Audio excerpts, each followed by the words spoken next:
जय श्री कृष्ण भक्तगण। जय श्री कृष्ण भक्तगण। प्यारे भक्तों, श्रीमद् भगवत गीता के छठे अध्याय का वर्णन आज हम आपको बताने जा रहे हैं। तो प्यारे श्रोतागण, ध्यान से सुनिए। श्री भगवान बोले, जो पुरुष कर्म फल का आश्रय न लेकर करने योग्य कर्म करता है वह सन्यासी तथा योगी है, और केवल अग्नि का त्याग करने वाला सन्यासी नहीं है तथा केवल क्रियाओं का त्याग करने वाला योगी नहीं है। हे अर्जुन, जिसको सन्यास ऐसा कहते हैं उसी को तू योग जान, क्योंकि संकल्पों का त्याग न करने वाला कोई भी पुरुष योगी नहीं होता। योग में आरूढ़ होने की इच्छा वाले मननशील पुरुष के लिए योग की प्राप्ति में निष्काम भाव से कर्म करना ही हेतु कहा जाता है, और योगारूढ़ हो जाने पर उस योगारूढ़ पुरुष का जो सर्व संकल्पों का अभाव है वही कल्याण में हेतु कहा जाता है। जिस काल में न तो इंद्रियों के भोगों में और न कर्मों में ही आसक्त होता है, उस काल में सर्व संकल्पों का त्यागी पुरुष योगारूढ़ कहा जाता है। अपने द्वारा अपना संसार समुद्र से उद्धार करें और अपने को अधोगति में न डालें, क्योंकि यह मनुष्य आप ही तो अपना मित्र हैं और आप ही अपना शत्रु है। जिस जीवात्मा द्वारा मन और इंद्रियों सहित शरीर जीता हुआ है, उस जीवात्मा का तो वह आप ही मित्र हैं, और जिसके द्वारा मन तथा इंद्रियों सहित शरीर नहीं जीता गया है, उसके लिए वह आप ही शत्रु के सदृश शत्रुता में बरतता है। सर्दी गर्मी और सुख दुखादि में तथा मान और अपमान में जिसके अंतःकरण की वृत्तियां भली भांति शांत हैं, ऐसे स्वाधीन आत्मा वाले पुरुष के ज्ञान में सच्चिदानंद घन परमात्मा सम्यक प्रकार से स्थित है, अर्थात उसके ज्ञान में परमात्मा के सिवा अन्य कुछ है ही नहीं। जिसका अंतःकरण ज्ञान विज्ञान से तृप्त है, जिसकी स्थिति विकार रहित है, जिसकी इंद्रियां भली भांति जीती हुई हैं और जिसके लिए मिट्टी पत्थर और सुवर्ण समान है, वह योगी युक्त अर्थात भगवत प्राप्त है। ऐसे कहा जाता है, सुहृदय मित्र, वैरी उदासीन, मध्यस्थ, द्वेष और बंधु गणों में, धर्मात्माओं में और पापियों में भी समान भाव रखने वाला अत्यंत श्रेष्ठ है। मन और इंद्रियों सहित शरीर को वश में रखने वाला आशा रहित और संग्रह रहित योगी अकेला ही एकांत स्थान में स्थित होकर आत्मा को निरंतर परमात्मा में लगावे। शुद्ध भूमि में जिसके ऊपर क्रमशः पूसा, मृगछाला और वस्त्र बिछे हैं, जो न बहुत ऊंचा है और न बहुत नीचा, ऐसे अपने आसन को स्थिर स्थापन करें। उस आसन पर बैठकर चित्त और इंद्रियों की क्रियाओं को वश में रखते हुए मन को एकाग्र करके अंतःकरण की शुद्धि के लिए योग का अभ्यास करें। काया, सिर और गले को समान एवं अचल धारण करके और स्थिर होकर अपनी नासिका के अग्रभाग पर दृष्टि जमा कर अन्य दिशाओं को न देखता हुआ ब्रह्मचारी के व्रत में स्थित भय रहित तथा भली भांति शांत अंतःकरण वाला सावधान योगी मन को रोक कर मुझमें चित्त वाला और मेरे परायण होकर स्थित होवे।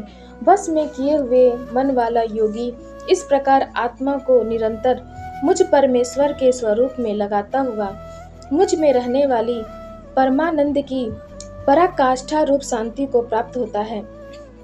हे अर्जुन, यह योग न तो बहुत खाने वाले का, न बिल्कुल न खाने वाले का, न बहुत शयन करने के स्वभाव वाले का और न सदा जगने वाले का ही सिद्ध होता है।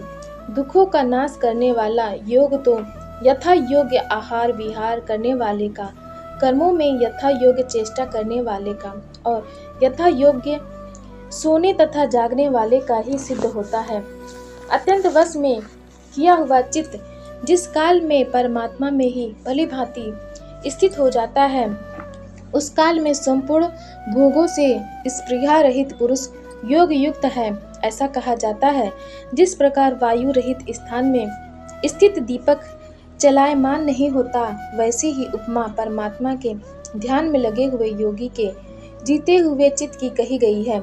योग के अभ्यास से निरुद्ध चित्त जिस अवस्था में उपराम हो जाता है, और जिस अवस्था में परमात्मा के ध्यान से शुद्ध हुई सूक्ष्म बुद्धि द्वारा परमात्मा को साक्षात करता हुआ सच्चिदानंद घन परमात्मा में ही संतुष्ट रहता है।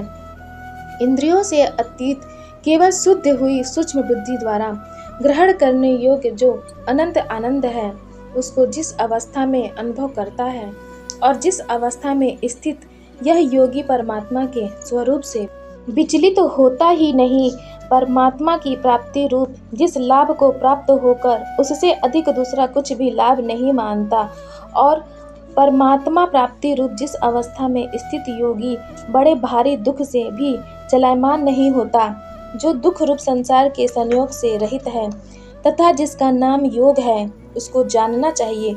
वह योग न उकताए हुए अर्थात धैर्य और उत्साह युक्त चित्त से निश्चय पूर्वक करना कर्तव्य है।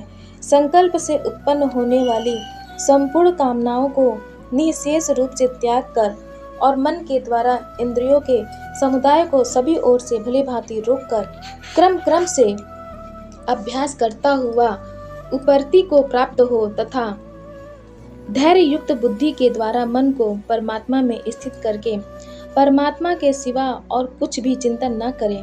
यह स्थिर न रहने वाला और चंचल मन जिस शब्दादि विषय के निमित्त से संसार में विचरता है, उस विषय से रोककर यानी हटाकर इसे बार बार परमात्मा में ही निरुद्ध करे। क्योंकि जिसका मन भली प्रकार शांत है, जो पाप से रहित है और जिसका रजोगुण शांत हो गया है, ऐसे इस सच्चिदानंद घन ब्रह्म के साथ एक ही भाव हुए योगी को उत्तम आनंद प्राप्त होता है। वह पाप रहित योगी इस प्रकार निरंतर आत्मा को परमात्मा में लगाता हुआ सुख पूर्वक पर ब्रह्म परमात्मा की प्राप्ति रूप अनंत आनंद का अनुभव करता है। सर्वव्यापी अनंत चेतन में एक ही भाव से स्थिति रूप योग से युक्त आत्मा वाला तथा सब में समभाव से देखने वाला योगी आत्मा को संपूर्ण भूतों में स्थित और संपूर्ण भूतों को आत्मा में कल्पित देखता है।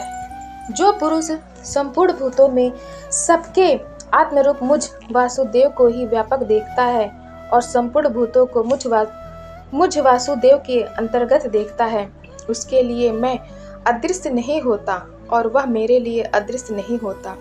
जो पुरुष एक ही भाव में स्थित होकर संपूर्ण भूतों में आत्मरूप से स्थित मुझ सच्चिदानंद घन वासुदेव को भजता है, वह योगी सब प्रकार से बरतता हुआ भी मुझ में ही बरतता है।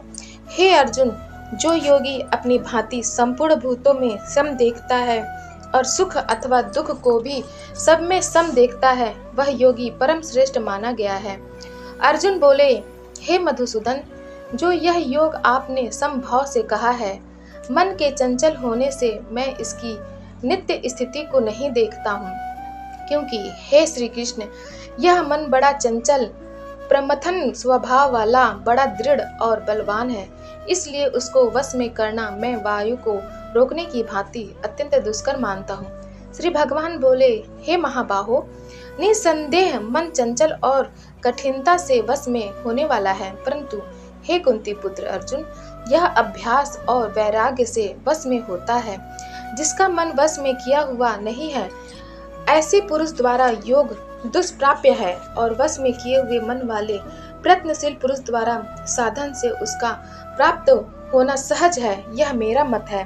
अर्जुन बोले, हे श्री कृष्ण, जो योग में श्रद्धा रखने वाला है किंतु संयमी नहीं है, इस कारण जिसका मन अंतकाल में योग से विचलित हो गया है, ऐसा साधक योग की सिद्धि को अर्थात भगवत साक्षात्कार को न प्राप्त होकर किस गति को प्राप्त होता है।